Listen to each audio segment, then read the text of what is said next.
د بلډ فلو خبره کوو ډیفرنٹ آرګن ته اپروکسیمیټ بلډ فلو مونږ ګورو ښه بلډ فلو ټو ډیفرنٹ آرګن ډیفرنٹ آرګنز مونږ ګورو چې په ریسټ کې مونږ کله یو نو زمونږ ډیفرنٹ آرګن ته څومره بلډ پکار وي او کله چې مونږ سټرینیس ایکسرسایز کوو صحیح ده سټرینیس ایکسرسایز کوو نو آیا په دې بلډ فلو باندې ډیفرنٹ آرګنز ته څو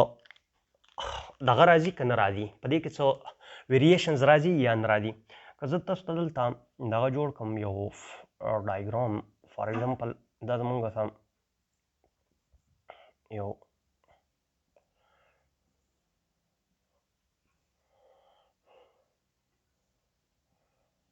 ډایګرام دی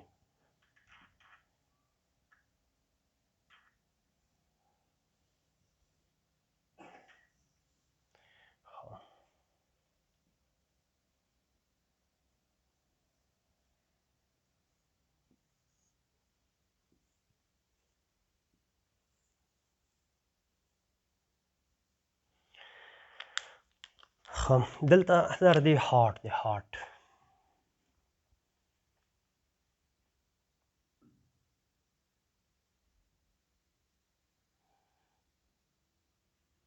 او د دې هارت نه ډیفرنٹ رګونه وتي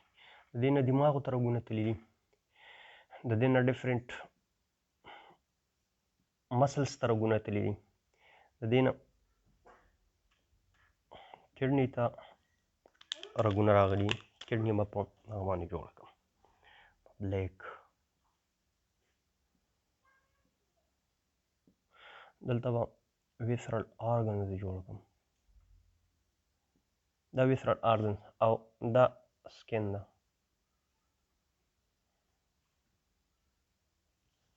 سکن ښه نو دا د دې څه دي دلته برین دي برین دا هارت دی دلته په دې کې سکیلټل مسلز جوړ کړم دا سکیلټل مسل دي سکیلټل مسلز دي دا کډنیز دي یو کډنی ده او دا یو سټمک چې کومه ده دا به ویسرل آرګنز موږ ته ښیي VISCERAL ویسرل آرګنز ښیي ښه ټول آرګن ویسرل موږ ته دا ښیي ښه دلته اوس وګورئ که تاسو برین ته وګورئ برین ته نو کو دا برین ډیورنګ ایکسرسایز او کو دا ډیورنګ ریسټ دي نو دې ته سیم بلډ فلو یې ښه یعنی د برین په بلډ فلو باندې زمونږه د باډۍ د برین بلډ فلو الله تعالی داسې سیټ کړې ده چې که ته ایکسرسایز کې او که ته په ریسټینګ کنډیشن کې که ته په هر یو کنډیشن کې نو د دې زمونږ د باډي د نورې بلډ فلو سره یا د نورې اکټیویټي سره دغه نشته دی دا تعلق نشته دی او په دې ټیم کې زمونږ سره په هر یو کنډیشنز کې برین دومره وایټل یا دومره امپورټنټ آرګن دی چې دې ته زمونږ د باډي بلډ سپلای چې کومه ده دا مینټین پکاري که ته په ریسټ کې هم تا ته 750 ملي لیټر آف بلډ چې کومه دی په پر منټ کې پکار ده او که ته په ریسټینګ کنډیشن کې هم دا تا ته 750 ملي لیټر پر منټ بلډ سپلای پکار ده باقي وګورئ که ته کله ایکسرسایز کې نو ستا په ایکسرسایز کې هغه آرګنز چې ستا په ایکسرسایز کې ستا هیلپ کوي هغې ته به بلډ سپلای زیاته پکاري په هغې کې ستاسو هارټ او ستا سکیلټل مسلز چې کومه دي سکیلټل مسلز دا دوه مین آرګن دي هارټ څه کوي هارټ ډیفرنٹ پارټس اف د باډي ته بلډ سپلای کوي نو زمونږ چې کوم په ریسټینګ کنډیشن کې هارټ ته بلډ سپلای پکاري نو هغه زمونږ سره څومره ده 250 دا 250 ملي لیټر پر منټ ده خو که ته ایکسرسایز کې نو بیا دې ته 700 ml پر منټ پکار ده اوس دا تقریبا د 700 نه والا د 750 پورې دا پکار ده دې ته ولې ځکه چې یو خود دا چې کومه دی په خپله باندې هارټ ریټ د دې انکریز شي د دې څه وشي هارټ ریټ انکریز شي نو چې څومره مطلب زمونږ سره نارملی 72 ټایمز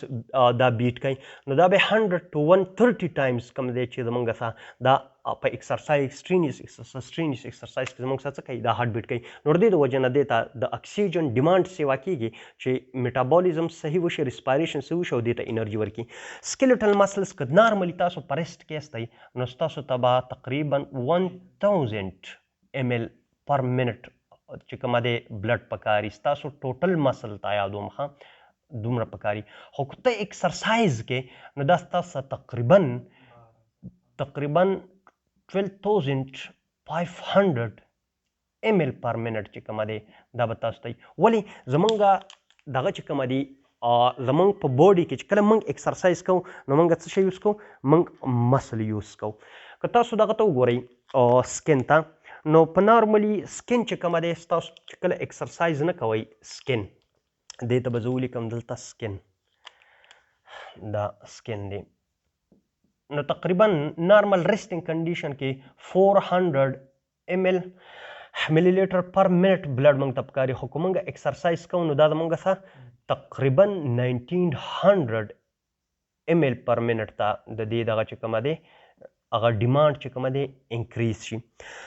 که تاسو د کډنی خبره وکړئ نو کډنی ته چې کومه دی کډنی ته بلډ ویسلز راغلي دي. صحیح ده. دا بلډ ویسلز چې کوم کډنی ته راغلي دي رینل آرټریز نو په دې ټیم کې زمونږ باډي بلډ چې کومه دی هغه د ډیفرنٹ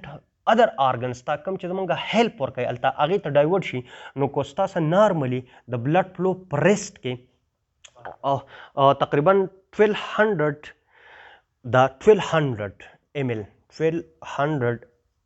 ml دا نو ایکسرسایز په دوران کې ډیورینګ ایکسرسایز دا کم شي او دا نیمه شي یعنی 600 ml ته دا رول وي. ولې ځکه چې په دې ټیم کې زمونږ د بلډ ډیمانډ چې کوم دی په نورو ځینو کې سیوا دی. که ته د ویسرل آرګنز خبره وکړې په ریسټینګ کنډیشنز کې چې کله موږ ډوډۍ وخورو نو زمونږ د ډوډۍ د خوراک نه بعد بلډ چې کومه دی ټول ډایورټ شي زموږ ویسراز ته. خو کله چې موږ ایکسرسایز کوو ایکسرسایز نو بیا دا مسل ته ډایورټ کیږي. نو که د ویسراز خبره تاسو وکړئ د ویسرل آرګنز نو تقریبا په نارمل کنډیشنز کې چې کله موږ ایټ ریسټ نو دې ته 1400 ml پر منټ پکاري. خو کله چې موږ ایکسرسایز کوو نو د اماونټ هم زموږ څخه کم شي او څومره شي تقریبا 600 ml شي پر منټ. نو اوس دلته وګورئ د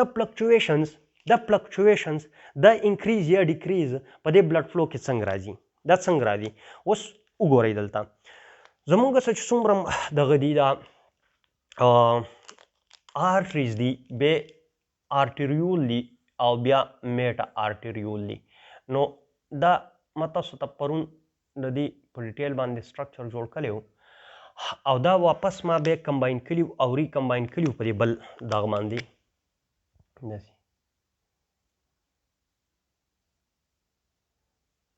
او وینیولز مې ترې جوړ کړي او بیا مې ترې وینز جوړ کړي او بیا لارجر وین او بیا کیبل سیسټم. نو ما تاسو ته ویلي چې دلته په دې ځای کې څه شی لګېدلي دي پری کیپیلري سپینکټر لګېدلي دي. کیپیلري بلټ اپ پری کیپیلري سپینکټر دی. دا ټوله بلډ فلو چې کومه ده زموږ په باډي کې چې اوس په کم کنډیشن کې کم یو شي ته بلډ سیوا پکار دی کم نو هغه زموږ څه په دې پری کیپیلري سپینکټر باندې د هغې ډیپینډ دی. کم چې د کیپیلري بیډ نه مخکې زموږ څه دي نو دا بلډ فلو زموږ څه څوک ریګولیټ کوي دا زموږ پری کیپیلري چې کوم سپینکټر دی دا زموږ سره ریګولیټ کوي. کوم ته چې زیات اینه پکاري هلته دا ډایلیټ کیږي او کوم ته چې کم اینه پکاري نو هلته دا څه کیږي ریلیف کیږي. په دې طریقه باندې زموږ ډیفرنٹ بلډ فلو اف د باډي ډیفرنٹ پارټس ته ډیورینګ ایکسرسایز او ریسټ چې کومه ده هغه فلکچویټ کیږي. تاسو لکه ام سی کیوز په دې کې راولي نو تاسو به سوچ کوئ چې اوس زه کله ایکسرسایز کوم ما هارت بیټ به انکریز کیږي. هارت بیټ چې انکریز کیږي اټ مینس د دې اکټیویټي انکریز کیږي. اکټیویټي چې انکریز کیږي اټ مینس ډیمانډ اف اکسیجن انکریز کیږي. ډیمانډ اف اکسیجن دپاره به دې ته څه شی پکاري بلډ سیوا پکاري. که ته ایکسرسایز کې ستا مسلز یوز کیږي د دې مسلز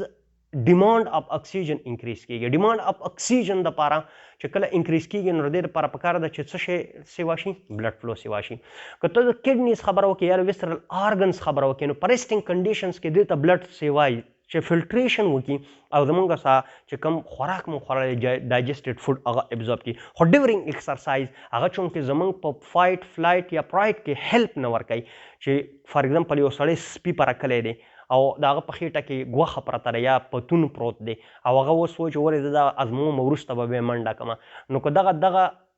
پتون هضموي نو خپل پتون چې کومه دی دا به لاس کړي. نو د دې د وجې نه منډه پکار ده. نو جي آی ټي موومنټ چې کومه دی په دې ټیم کې لږ زمونږ څه شي انهبټ شي د دې دپاره، نو هغه بلډ هم د هغه ځای نه څه شي هغه ریټرن شي څه ته مسلز ته او هلته لاړ شي. نو ته به سوچ دې ته کې چې اوس څه په کوم کنډیشنز کې او کوم ځای کې زمونږ د بلډ اوس سیوا ضرورت دی که کم. خو یو خبره به ورسره یاد ساتئ که د برین خبره راله نو که ته په هر کنډیشنز کې نو دې ته بلډ فلو څه ده دا کانسټنټ ده، دا نه د ایکسرسایز او نه د ریسټینګ کنډیشن سره تعلق ساتي. ټول عمر دې ته بلډ سپلای چې کومه ده دا کانسټنټ ده. نو دغې ته به تاسو سوچ کوئ. صحیح ده، مشکل خو پکې نه وي.